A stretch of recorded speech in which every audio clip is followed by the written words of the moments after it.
شاب عمره في 18 من العمر، اتصل علي في وقت الظهيرة: فلان هل أتيت إلينا إلى المغسلة؟ ولم؟ قالوا هنا حادث مروري بشع ويوجد 3 من الشباب ويريدون رابعا معهم يغسل. قلت: ألم تجدوا غيري؟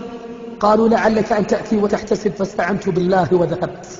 دخلت المغسلة: أين أهل الميت؟ قالوا: لم يأتي أحد إلا هذا.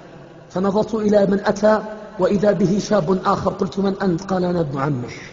قلت: أين أهله؟ قال: أنا أتيت. فدخلت فنظرت إلى الشاب، شاب ضخم الجثة حنطي اللون، ولكن موتته كانت غريبة.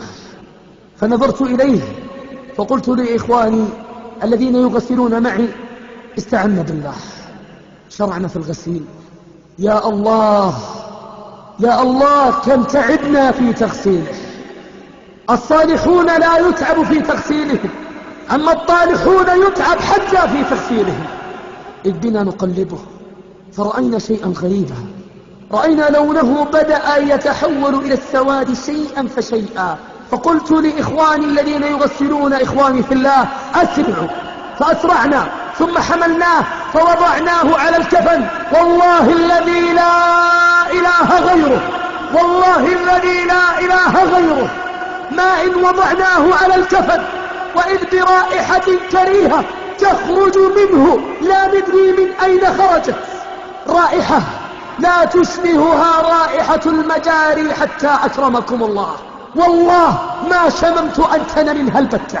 خرجنا فرارا من المغسلة، فتحنا الأبواب، خرجنا الذي يكح والذي يخرج ما في بطنه والذي يتألم من الرائحة. ذهبت إلى صاحبه، إلى ابن عمه، قلت له: اتق الله يا فلان، هذا يصلي. قال: ولماذا تسألون؟ قلت: والله لقد خرجت منه رائحة يا أخي لا نستطيع أن ندخل إلى المغسلة. فنظر إلي وقال: إن شاء الله أنه يصلي. قلت: إنها في ذمتك.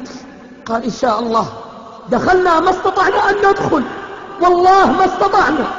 وإذ بأكبرنا سنا يقول: تلثموا وادخلوا، ضعوا الكمامات على وجوهكم وادخلوا.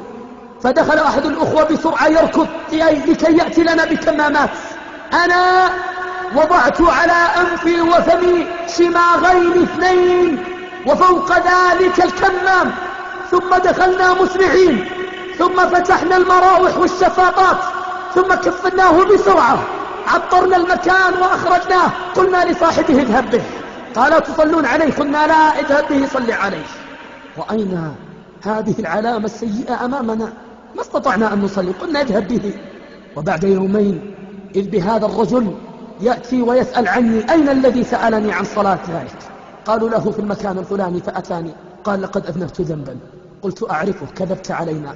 قال: يا ليتني كذبت فقط، يا ليتني كذبت فقط. أتعرف يا شيخ كيف مات هذا؟ بهذه اللهجة قالها. أتعرف يا شيخ كيف مات هذا؟ قلت له: وكيف؟ قال: هذا لا يصلي صلاة منذ عرفته، وهذا قبل أن يموت قد فعل جريمة اللواط ولم يغتسل حتى منها، ومات والدخان في يده والأغاني في عربته. يا شيخ أسمعتم؟ أتعرفون لماذا خرجت تلك الرائحة؟ لكي يفضحه الله في الدنيا قبل الآخرة. أنا في القبر وحيد، قد تبرأ الأهل مني، أسلموني ذنوبي، خبت إن لم يعفو عني. أسلموني ذنوبي، خبت إن لم يعفو عني.